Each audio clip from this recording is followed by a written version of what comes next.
Hi hello ನಮಸ್ಕಾರ. ನಾನು ನಿಮ್ಮ Garagu Garag. So welcome to the Garagu Garag YouTube channel. So ನಿಮ್ಗೆಲ್ರಿಗೂ ತಿಳಿದಿರುವ ಹಾಗೆ ನಾನು ಕನ್ನಡದಲ್ಲಿ ಗಣಿತವನ್ನ 10ನೇ ತರಗತಿಯ ಗಣಿತವನ್ನ ಎಕ್ಸ್ಪ್ಲನೇಷನ್ ಮಾಡೋ ಸೀರೀಸ್ ಅನ್ನ ಶುರುವಾಗಿದೆ.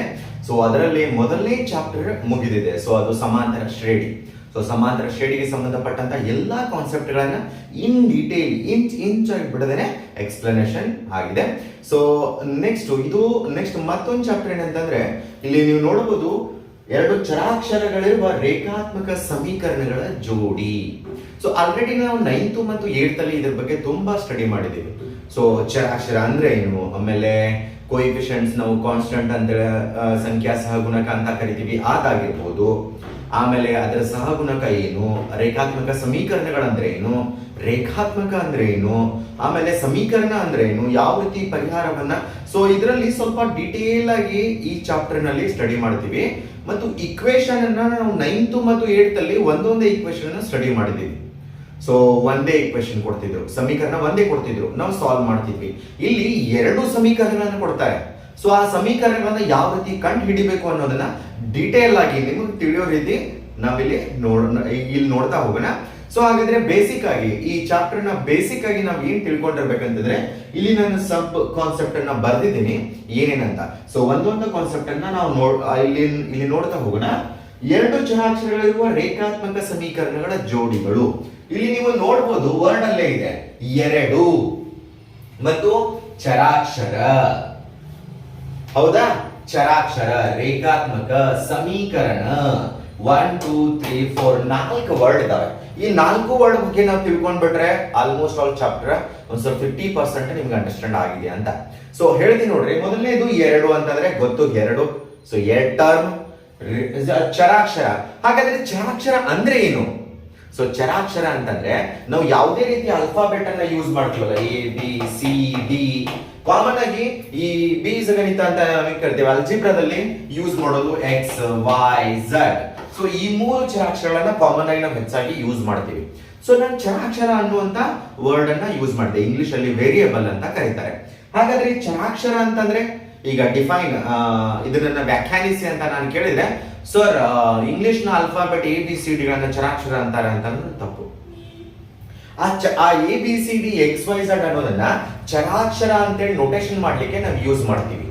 ಹೌದಾ? ಅಲ್ಲಿ ನೋಟೇಶನ್ ಮಾಡ್ಲಿಕ್ಕೆ ಅಲ್ಲಿ ನಾವು ಯೂಸ್ ಮಾಡುವಂತ ವರ್ಡ್ ಚರಾಕ್ಷರ.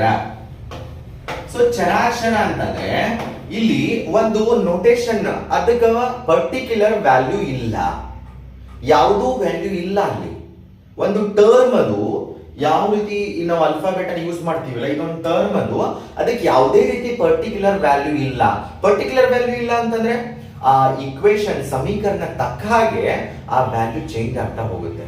ಸೊ ಎಕ್ಸಾಂಪಲ್ ನೋಡ್ರಿ, x plus y is equal to x plus 5 is equal to 2 ಅಂತ ನಾನು ಕೊಟ್ಟೆ. ಸೊ ಹಾಗಾದ್ರೆ x is equal to ಎಷ್ಟಾಗುತ್ತೆ? ಪ್ಲಸ್ 5 ಈ ಕಡೆ ಕಳಿಸಿದ್ರೆ 2 minus 5, x equal to plus into minus basic thing minus 3. ಇಲ್ಲಿ x equal to minus 3 ಬಂತು. x plus 2 is equal to 4 ಅಂತ ಕೊಟ್ಟೆ. ಪ್ಲಸ್ 2 ನ ಆ ಕಡೆ ಕಳಿಸಿ minus 2 ಆಯ್ತು. 4 minus 2 is equal to 2. ನೀವು ಇಲ್ಲಿ ಅಬ್ಸರ್ವ್ ಮಾಡಬಹುದು, x ವ್ಯಾಲ್ಯೂ ಇಲ್ಲಿ ಚೇಂಜ್ ಇದೆ, -3 ಇದೆ, ಇಲ್ಲಿ x ವ್ಯಾಲ್ಯೂ 2 ಇದೆ. ಹಾಗಾದ್ರೆ ಈ x ವ್ಯಾಲ್ಯೂ ನಾವು ಯಾವಾಗ್ಲೂ, ಸರ್ ಇದು ಯಾವಾಗ್ಲೂ -3 ಆಗಿರುತ್ತದೆ ಅಂತ ನಾವು ಹೇಳಿಕ್ ಸಾಧ್ಯ ಇದೆಯಾ? ಇಲ್ಲ. ಈ ಇಕ್ವೇಶನ್ ಅಲ್ಲಿ ಮಾತ್ರ -3 ಇದೆ ಅಂತ ನಾವು ಹೇಳ್ಬೋದು. ಸೊ ಇಲ್ಲಿ 2 ಇದೆ ಅಂತ ಹೇಳ್ಬೋದು. ಅಂದ್ರೆ ಈ ಚರಾಕ್ಷರ ಅಂತಂದ್ರೆ ಯಾವುದೇ ಆ ಸನ್ನಿವೇಶಕ್ಕೆ ಆ ಇಕ್ವೇಶನ್ ತಕ್ಕ ಹಾಗೆ ಅದರದ ವ್ಯಾಲ್ಯೂ ಚೇಂಜ್ ಆಗ್ತಾ ಇರುತ್ತೆ. ಸೊ ಆ ಟರ್ಮ್ ಅನ್ನ ನಾವು ಏನ್ ಯೂಸ್ ಮಾಡ್ತೀವಿ, ಅದನ್ನ ಚರಾಕ್ಷರ ಅಂತ ಕರಿತೀವಿ. ಚರ ಅಂತಂದ್ರೆ ಚೇಂಜ್ ಆಗ್ತಾ ಇರುವಂತದ್ದು, ಆ ಅಂಶವನ್ನು ಒಳಗೊಂಡಿರುವಂತ ಅಕ್ಷರ ಚರಾಕ್ಷರ. ಹೌದಾ? ಚರಾಕ್ಷರ A B C D alphabet ಅನ್ನ ಯಾವುದೇ ಟರ್ಮ್ ಅನ್ನು ನಾವು ಯೂಸ್ ಮಾಡ್ತೀವಿ. ಕಾಮನ್ ಆಗಿ ಎಕ್ಸ್ ವೈ ಝಡ್ ಅನ್ನ ಹೆಚ್ಚಾಗಿ ಯೂಸ್ ಮಾಡೋದ್ರಿಂದ ಇವುಗಳನ್ನ ಬಳಕೆ ಮಾಡ್ತೀವಿ. ಸೊ ನೆಕ್ಸ್ಟ್ ಬರೋಣ ರೇಖಾತ್ಮಕ. ಸೊ ರೇಖಾತ್ಮಕ ಸಮೀಕರಣ. ಈ ರೇಖಾತ್ಮಕ ಸಮೀಕರಣ ಅಂತಂದ್ರೆ ಈ ಚರಾಕ್ಷರ, ಕಾನ್ಸ್ಟಂಟು, ಸೈನು, ಈಕ್ವಲ್ ಟು ಒಳಗೊಂಡಂತಹ ಒಂದೇ ಒಂದು ಏನಾಗಿರ್ಬೇಕು, ಅದರ ಘಾತಾಂಕ ಒಂದೇ ಇರಬೇಕು. ಘಾತಾಂಕ ಒಂದೇ ಇರಬೇಕು, ಅದನ್ನ ರೇಖಾತ್ಮಕ ಸಮೀಕರಣ ಅಂತ ಕರಿತೀವಿ. ಹಾಗಾದ್ರೆ ಘಾತಾಂಕ 2 ಇದ್ರೆ ವರ್ಗ ಸಮೀಕರಣ ಅಂತ ಕರಿತೀವಿ. ಹೌದಾ? ಈಗ x plus 5 is equal to 0 ಇದು ಒಂದು ರೇಖಾತ್ಮಕ ಸಮೀಕರಣ. ಬರೀ ನಾ ರೇಖಾತ್ಮಕ ಸಮೀಕರಣ ಅಂತ ಹೇಳ್ತೀನಿ. ಒಂದು ಚರಾಕ್ಷರ ಇದೆ. ಈ ಸಮೀಕರಣ ಅಂತ ನಾವು ಡೆಫಿನೇಷನ್ ನೋಡಿದೀವಿ. ಇದು ಗ್ರೂಪ್ ಆಫ್ ನಾವು ಏನೇನು ಅಲ್ಲಿ ಅಂಶಗಳನ್ನ ಚರಾಕ್ಷರ ಮತ್ತು ಸ್ಥಿರಾಂಕ ಈಕ್ವಲ್ ಟು ಪ್ಲಸ್ ಇದ್ರೆ ಒಳಗೊಂಡಂತಹ ಈ ಸಮೀಕರಣವನ್ನ ಫಾರ್ಮ್ ಅನ್ನ ಸಮೀಕರಣ ಅಂತ ಕರಿತೀವಿ. ಸೊ ಅದೇ ರೀತಿ ರೇಖಾತ್ಮಕ ಸಮೀಕರಣ, ಘಾತಾಂಕ ಇಲ್ಲಿ ಒಂದಾಗಿರ್ಬೇಕು, ಇದನ್ನು ರೇಖಾತ್ಮಕ ಸಮೀಕರಣ ಅಂತ ಕರಿತೀವಿ. ಹೌದು, ಈ ರೇಖಾತ್ಮಕ ಸಮೀಕರಣವನ್ನ ನಾವು ಬಿಡಿಸುವಂತದ್ದು. ಸೊ ನೆಕ್ಸ್ಟ್ ಈ ಸಮೀಕರಣಗಳ ಆಯ್ತು. ಇವುಗಳ ಜೋಡಿ ಅಂತಂದ್ರೆ ಎರಡು ರೇಖಾತ್ಮಕ ಸಮೀಕರಣ. ಜೋಡಿ ಅಂದ್ರೆ ಎರಡು ರೇಖಾತ್ಮಕ ಸಮೀಕರಣ ಇರ್ತಾವ. ಆ ಸಮೀಕರಣಗಳು ಎಷ್ಟು ಚರಾಕ್ಷರ ಹೊಂದಿರ್ತಾವು ನೋಡ್ಬೋದು ನೀವಿಲ್ಲಿ, 2 ಚರಾಕ್ಷರ ಹೊಂದಿರ್ತಾವು. ಎಷ್ಟು? 2 ಚರಾಕ್ಷರ. 2 ಚರಾಕ್ಷರ ಹೊಂದಿರುವಂತಹ 2 ಸಮೀಕರಣಗಳ ಅಧ್ಯಯನ. 2 ಚರಾಕ್ಷರ ಹೊಂದಿರುವಂತಹ ರೇಖಾತ್ಮಕ ಸಮೀಕರಣಗಳ 2 ಜೊತೆ ರೇಖಾತ್ಮಕ ಸಮೀಕರಣಗಳ ಅಧ್ಯಯನವನ್ನ ನಾವು ಈ ಚಾಪ್ಟರ್ ನಲ್ಲಿ ಸ್ಟಡಿ ಮಾಡ್ತೀವಿ. ಓಕೆ, ಅರ್ಥ ಆಯ್ತಾ? ಸೊ ಹಾಗಾದ್ರೆ ಇದಿಷ್ಟು ವರ್ಡ್ ನಾನು ಹೇಳಿದ್ದೆ. ಸೊ ಮತ್ತೇನೇನ್ ಬರ್ತಾವೆ ಇದರಲ್ಲಿ? ಸ್ಥಿರಾಂಕ ಅಂತ ಬರ್ತದ. ಸ್ಥಿರಾಂಕ ಅಂತಂದ್ರೆ ಏನು? ಇದು ಕಾಮನ್ ವರ್ಡ್. ಸ್ಥಿರಾಂಕ ಅಂತಂದ್ರೆ ಸ್ಥಿರವಾದಂತ ಬೆಲೆಯನ್ನು ಹೊಂದಿರ್ತದ. ಅದು ಎಲ್ಲಿ ಹೋದ್ರೂ ಚೇಂಜ್ ಆಗಲ್ಲ ಅದು. ಸೊ ಇವತ್ತು ನಾನು ಇಲ್ಲಿ ಕ್ಲಾಸ್ ಅಲ್ಲಿ ಈಗ 5 ಅಂತ ಹೇಳಿದೆ. ಸೊ 5ರ ಬೆಲೆ 5 ಆಗಿರ್ತದ. 1 2 3 4 5 5 ಆಗಿರ್ತದ. ನೀವು ಎಲ್ಲೋ ಬೆಂಗಳೂರು ಬಾಂಬೆ ಎಲ್ಲೇ ಹೋಗ್ರಿ 5ರ ಬೆಲೆ ಎಷ್ಟು ಅಂತ ಕೇಳಿದ್ರೆ 5 ಆಗಿರ್ತದ. ಅಮೆರಿಕಕ್ಕೆ ಹೋಗ್ರಿ 5ರ ಬೆಲೆ ಎಷ್ಟಾಗಿರ್ತದ? ಸೊ 5 ಬೆಲೆ ಎಷ್ಟಾಗಿರ್ತದ? 5 ಆಗಿರ್ತದ. ಸೊ ಅದು ಬೆಲೆ ಚೇಂಜ್ ಆಗಲ್ಲ. ಇಲ್ಲಿ ಇವುಗಳನ್ನ ನಾವೇನಂತ ಕರಿತೀವಿ? ಸ್ಥಿರಾಂಕ ಅಂತ ಕರಿತೀವಿ. ಸೊ ಸಮೀಕರಣ ಅಂದ್ರೆ ಏನ್ ಹೇಳಿದ್ನಿ? ರೇಖಾತ್ಮಕ ಸಮೀಕರಣ ಅಂತ ಹೇಳಿದ್ನಿ. ಸೊ 2 ಚರಾಕ್ಷರಗಳಿರುವ ರೇಖಾತ್ಮಕ ಸಮೀಕರಣ. 2 ಚರಾಕ್ಷರಗಳಿರುವ ರೇಖಾತ್ಮಕ ಸಮೀಕರಣ ಅಂದ್ರೆ ಅದರ general form ax plus by plus c is equal to 0. Equal to 0 ಮಾಡಲೇಬೇಕು ಸಮೀಕರಣವನ್ನ ನಾವಿಲ್ಲಿ.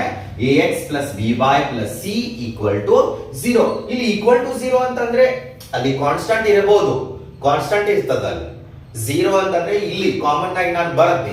ಇದು ಸಾಮಾನ್ಯ ರೂಪ ಅಂತ ಕರೀತಾರೆ. ರೇಖಾತ್ಮಕ ಸಮೀಕರಣ ಸಾಮಾನ್ಯ ರೂಪ ಯಾವುದು ಅಂತಂದ್ರೆ ax plus by plus c is equal to 0. ನೋಡ್ರಿ, ನಾನ್ ಹೇಳೋದು ರೇಖಾತ್ಮಕ ಸಮೀಕರಣ ಸಾಮಾನ್ಯ ರೂಪ.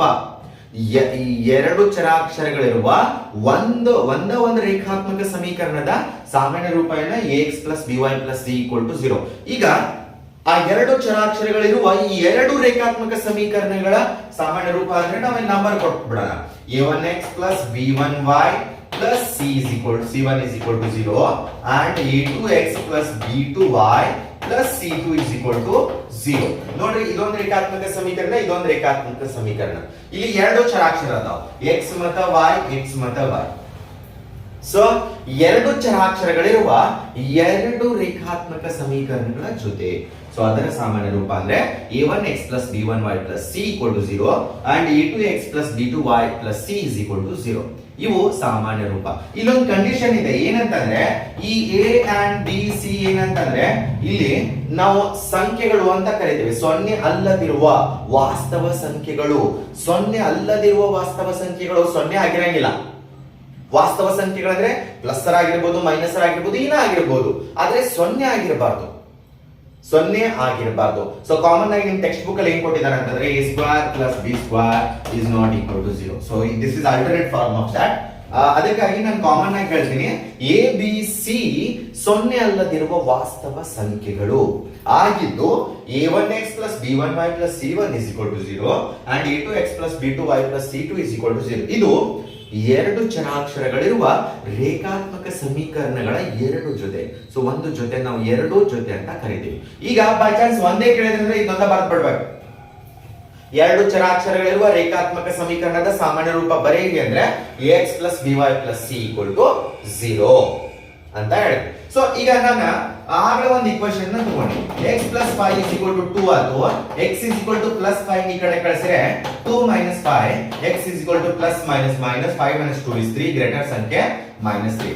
x is equal to minus 3 ಬಂತು. ಈ x equal to minus 3 ಏನಂತ ಕರಿತೀವಿ ನಾವು? ಹೇಳ್ರಿ. ಸೊಲ್ಯೂಷನ್. ಸೊಲ್ಯೂಷನ್ ಅಂದ್ರೆ ಕನ್ನಡದಾಗ ಪರಿಹಾರ. ಈ x ನ ಬೆಲೆ, x ನ ಪರಿಹಾರ, ಈ ಇಕ್ವೇಶನ್ ಅಂತ ಪರಿಹಾರ ಅಂತ ಕರಿತೀವಿ. x ನ ಬೆಲೆ, x ನ ಬೆಲೆನ ಎಷ್ಟು ಕಂಡು ಹಿಡಿಯಿರಿ ಅಂತ ಕೇಳ್ತಾರೆ. 9th ಒಳಗೆ ಅಭ್ಯಾಸ ಮಾಡಿದೀವಿ ನಾವು ಈ ಚರಾಕ್ಷರ ಸಮೀಕರಣ ರೇಖಾತ್ಮಕ ಸಮೀಕರಣಗಳನ್ನ. ಇಲ್ಲಿ ಪ್ಲಸ್ 5 ಈ x ನ ವ್ಯಾಲ್ಯೂ ಎಷ್ಟು ತಂದಾಗ ಇದು ಈಕ್ವಲ್ ಟು 2 ಆಗ್ತದ. ಸೊ x ಅಂದ್ರೆ -3 plus 5. So minus into plus minus 5 minus 3 is equal to 2 greater ಸಂಖ್ಯೆ ಪ್ಲಸ್ 2 ಪ್ಲಸ್ 2 ಬಂತಾ RHS equal to LHS ಆಯ್ತಾ. ಹಾಗಾದ್ರೆ x equal to -3 ಅನ್ನೋದೇನ ಪರಿಹಾರ ಸೊಲ್ಯೂಷನ್ ಬೆಲೆ ಅಂತ ಕರೀತೀವಿ. ಈಗ ನಮಗ x is equal to ಬೆಲೆ ಎಷ್ಟು ಸಿಕ್ತು, 1 ಅಥವಾ 2? ಒಂದೇ ಒಂದು ಬೆಲೆ ಸಿಕ್ತು. x is equal to 1 ಸಿಕ್ತು, ಹೌದಾ? ಒಂದು ಪರಿಹಾರ ಸಿಕ್ತ.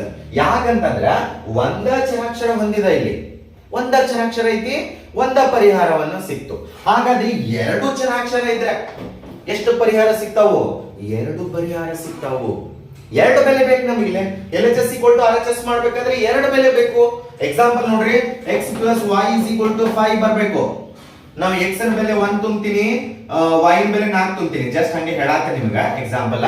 ಹಾಗಾದ್ರೆ x ನ ಬೆಲೆ 1 ಆಮೇಲೆ y ಬೆಲೆ 4 ಈಕ್ವಲ್ ಟು ಆದಾಗ 5 ಆಗ್ತದ. ಇದು ಒಂದು ಪರಿಹಾರ. ಪರಿಹಾರದೊಳಗೆ ಎಷ್ಟು ಅದಾವು? ಬೆಲೆಗಳು ಎರಡು ಅದಾವು. ಒಂದು x ನ ಬೆಲೆ, ಒಂದು y ನ ಬೆಲೆ.